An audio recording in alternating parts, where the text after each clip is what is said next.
All right, everybody, welcome back into Cherry Picking. Today's video, we're going to be looking at 5 streamers that you can plug in to close out your week 21 of the fantasy hockey season. So 1 player on Friday, and then 2 players on Saturday, and 2 players on Sunday.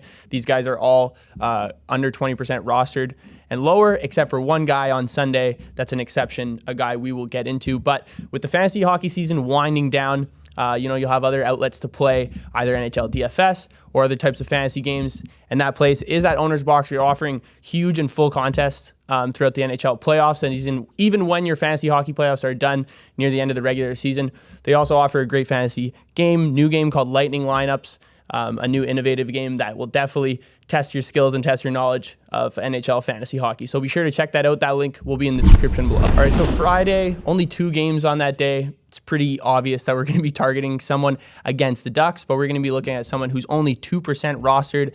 I think a great spot to target on this team right now is Jakob Pelletier on the Calgary Flames. A little background on this kid. He played his junior hockey in the Q in Moncton. He had back-to-back 80-point seasons. He was drafted 26 overall in 2019 by the Flames. Has been playing in the AHL for a good part of his career so far. And this season actually playing with Calgary's AHL team just over a point per game. So he's been producing, but since getting called up in January, he's been pretty solid. Looking at his last 10 games, he's got 6 points, which is the 4th most on his team over that span. He's playing around the same amount of time on the ice as Tyler Toffoli right now, who's actually his line mate. He's playing on that first line with Elias Lindholm and Tyler Toffoli. So just obviously a lot more production, and his opportunity there is great for someone that hasn't really been on this Flames team for very long. The Ducks also a very, very good matchup for wingers. They've given up the 7th most goals per game to left wingers so far this season. So at 2% rostered, Pelletier is definitely someone that I think you can stream on Friday that will definitely help you win the rest of your week. All right, so into Saturday here, obviously a ton of games on the slate, but we're going to be targeting 2 players specifically, guys who are really lowly rostered. This guy, 0% rostered right now. I know, 0%, a shocker, and he's on the Columbus Blue Jackets, but they're playing against the St. Louis Blues, who honestly are probably just as shit right now if you're looking at these 2 teams. They're 3rd last in the NHL in expected goals against over the last 2-3 weeks, so they're allowing a ton of opportunities, which is why you could definitely target someone who's less than 5% rostered, is why we're going to be going with Eric Robinson. Over his last 10 games played, he has 6 points with 4 goals. Definitely plays a grittier role on their 3rd line, paired with Kent Johnson and Matthew Olivier. But he's shown through that playing on that 3rd line that he can do things other than just score. He doesn't really tend to rely a lot of his offensive production to get fantasy points. We've seen him be one of the top leaders on this Columbus Blue Jackets teams in hits. He has 100 plus on the season. Then over the last 10 games played, he has 26, which is 2nd most on the team. He also has 3 points in his last 2 games against St. Louis. So for a guy who doesn't produce a ton on the offensive end, it's good to see that trend there, especially in a plus matchup. Where St. Louis is giving up a ton of opportunities. He'll definitely prove to hold a little bit more value, I would say, in bangers leagues, but still Eric Robinson, a guy I would target on Saturday to help you win your matchup. All right, so the other streamer that we're going to be looking at on Saturday, a little bit more rostered in Yahoo Fantasy Leagues. Patrick Kane joins the Rangers, and everyone just forgets about the kid line, this 3rd line that was so good and so valuable in the playoffs.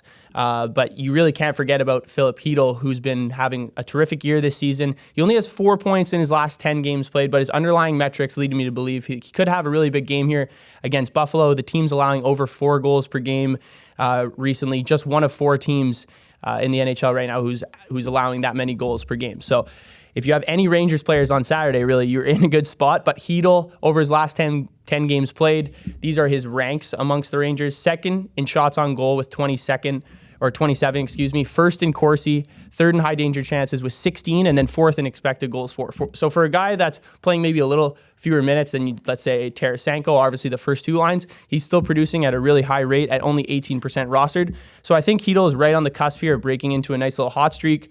I think he could definitely start against a weak defensive team like the Sabres. Not to mention, he does have 4 points in his last 5 games versus Sabres, so hopefully he can keep that streak going on Saturday as one of my top streamers for that day. All right, so into Sunday here, not as many games as Saturday, but still some really good matchups to target. The Ducks are playing, they play the Nashville Predators.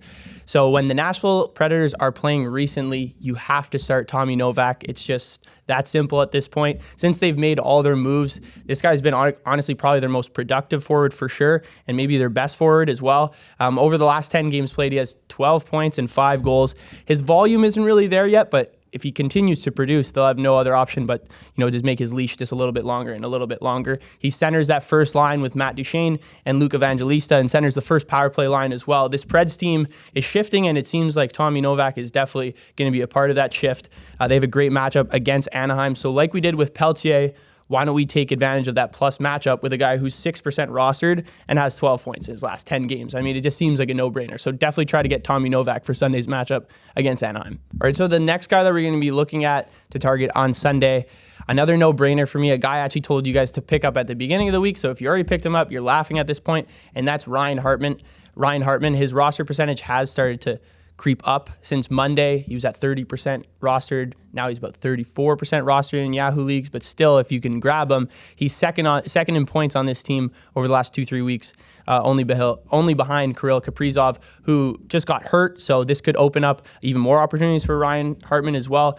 He's in all the right situations to succeed. He's on that first line, centering that first line, and then also on the second power play unit. We know his usage is up, and they're playing the Arizona Coyotes. So what does his numbers look like against Arizona in his career?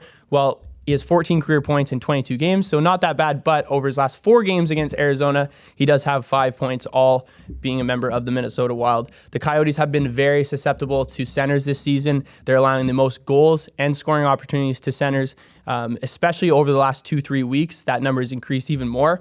So Hartman, definitely a guy I'd be targeting. And then if Hartman isn't available in your league, maybe Frederick Gaudreau would also be a good target. And then if you need a defenseman, I think I'd look at Jake Middleton too. He's like 2% rostered, does a lot of good things on the ice, and has 4 points in his last 10 games. A guy who doesn't necessarily create a ton of offense, so good to see him getting those numbers up. All right, thank you guys for tuning in. Let me know what you thought of these guys to pick up to help close out Week 21 of the fantasy hockey season. Be sure to like, comment, and subscribe, and I'll see you guys next time.